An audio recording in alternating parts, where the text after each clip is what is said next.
Hey, what up guys, welcome back to another video.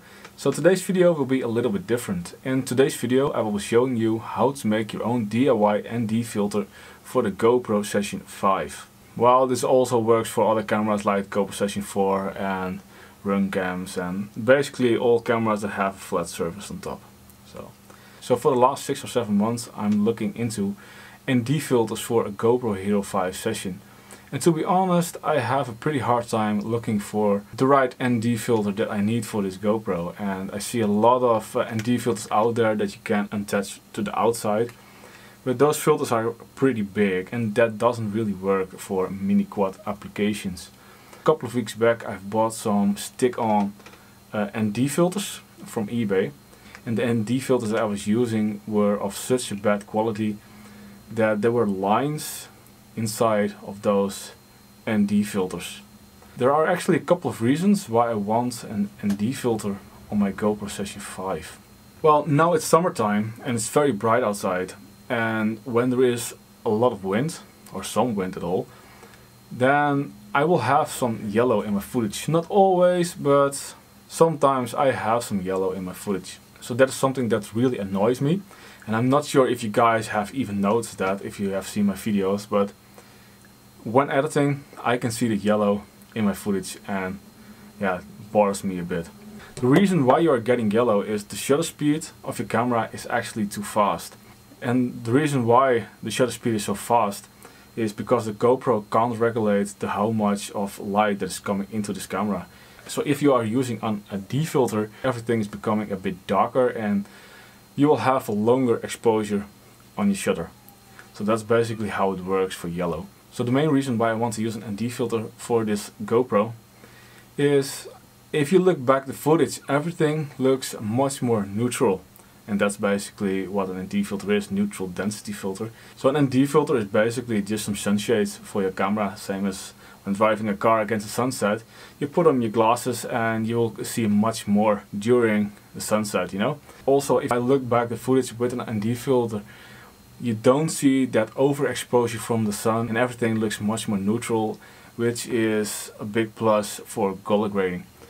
So that's the main reason why I want to use an ND filter on my GoPro Hero 5 Session. So when I got those ND filters from eBay, yeah, I was kind of disappointed about the quality, but I instantly realized that those ND filters were nothing else than that film that some people use to tint their windows of their cars. So I picked up a very cheap roll of window film for cars. Let me show you.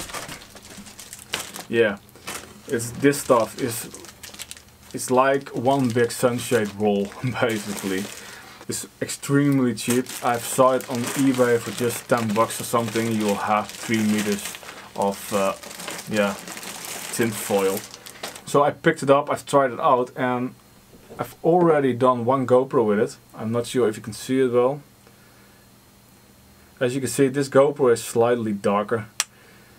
Must say, in real life this GoPro looks much darker than this camera. But doesn't really matter.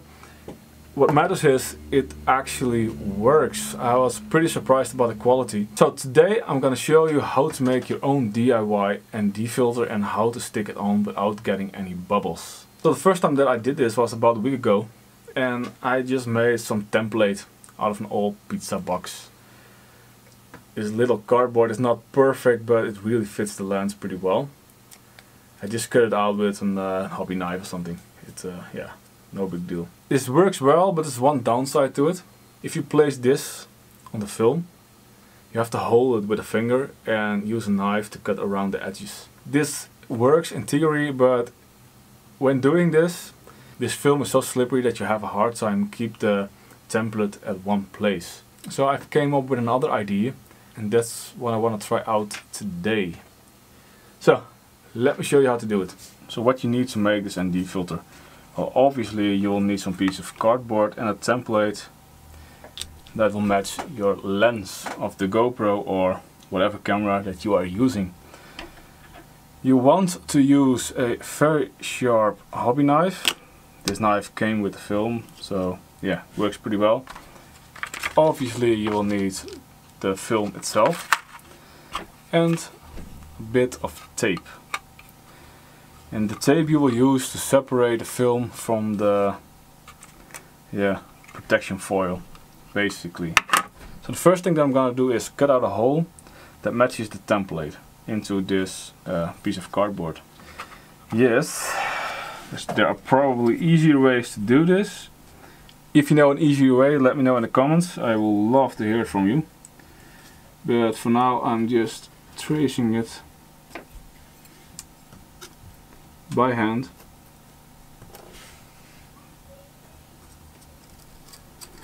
This is definitely not the most straightest template I've made so far, but it actually works pretty well. Yeah. So this is the size, I don't know if you can see it on camera, but this is really the size of my GoPro lens. Now let me cut it all the way through. It doesn't have to be that precise, but as long as the lens is covered, it should be good.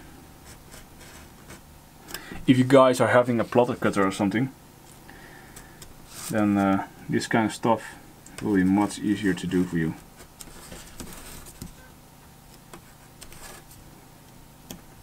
It's definitely not the best way to do this, but as long as it works, I think it's fine. So as you can see, I have a small hole in here that matches the size of my GoPro lens. I kind of messed up the cutting here, but it isn't a precise work anyway. So with this kind of film, you really want to make sure which side is the film itself and which side is the protection foil. I know out of experience that this side is the tinting film itself. Yes, I already can feel that this is much easier to cut than last time. Oh, last time this whole piece of cardboard was slipping.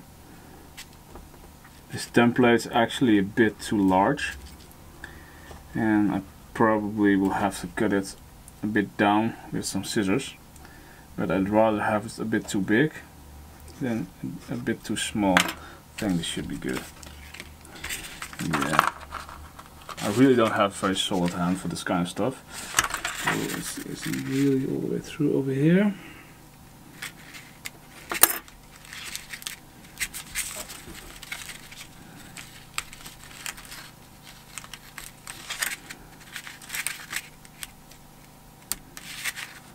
So, the most ugliest ND filter ever made, I think. So let me show you that with a white background. A stick-on ND filter. Let's get the GoPro and see if it fits or not. I probably have to trim it a bit down.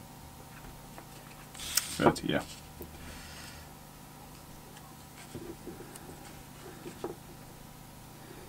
Over here it fits. Yeah, I slightly have to remove some excess material.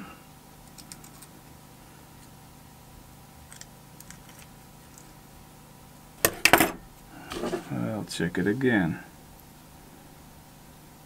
Yeah, this fits pretty well, I think. So this is with the ND filter and without the ND filter. And let me get my other GoPro. You can see it better, I think. This GoPro has the ND filter on it, and I'm gonna make an ND filter on this GoPro. So right now I've got the ND filter on size. It's not really pretty, but well, it does the job, I think.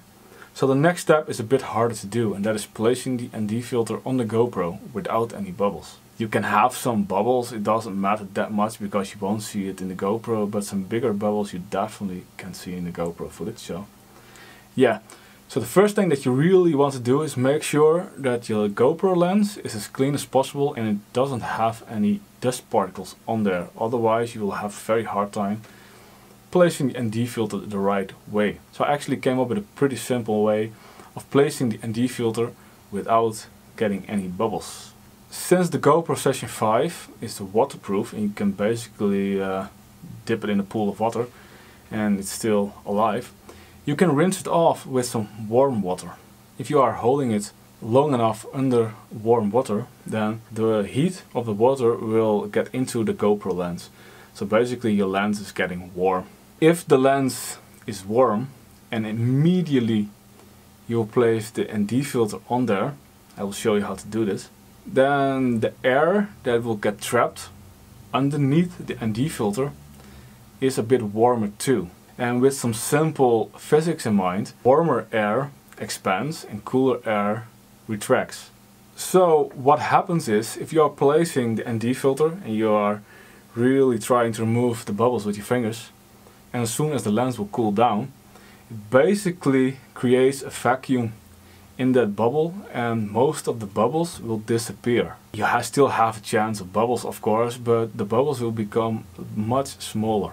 So I found out that this is a pretty good way of placing a stick on ND filter without getting any bubbles. So that's what I'm gonna do now. Right now I'm going to clean up the GoPro lens and I'm making it a bit warmer. And I will stick on the GoPro lens, try to smooth out as much bubbles as I can. So once the ND filter is on the GoPro, I go back to the hot water tap and I make the lens warm again, or basically the foil. And if the foil is getting a bit warmer, it's getting a bit softer too. So you will have a much easier time of removing the bubbles even further. And as soon as the GoPro lens cools down, you basically have a ND filter on there without any bubbles. So I've cleaned my GoPro lens and right now the GoPro lens is pretty warm. So the next thing that I want to do is get some tape. Place it on both sides of the ND filter. You don't have to rush this because the GoPro will stay warm for a couple of minutes. So you'll have enough time. As you can see, I've placed tape on both sides of the ND filter and I will take them apart. This is the protection film. I throw that away. So and now I'm trying to place the ND filter as best as I can.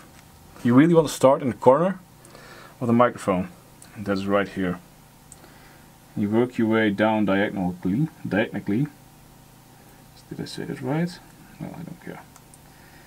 And very slowly you're wiping across the lens here with the finger. Let me remove the tape first. So very gently you will be placing more and more film on the GoPro lens. You really want to have clean hands for that, otherwise you will have some grease underneath the film and that's not really good. So it's on here, but already I'm pretty happy with it. So the bubbles that I see won't be visible on the GoPro footage. As I said, this was very easy to do and it's also very cheap. So if you are looking for an ND filter, you definitely should try this out. And I must say I'm very surprised on how good the quality is of this stuff. And so if you don't know where to get this tinting material, I will put up some links from Banggood into the description. You can check it out. I haven't tried the stuff from Banggood, but I think it works just as well as the stuff that I'm using. And the stuff that I'm using is just a bit cheaper as the stuff from Banggood. So yeah, that's all for this video, guys. If you think it was helpful, make sure to give it a thumbs up, and if you haven't already, subscribe to my channel, and see you in the next one.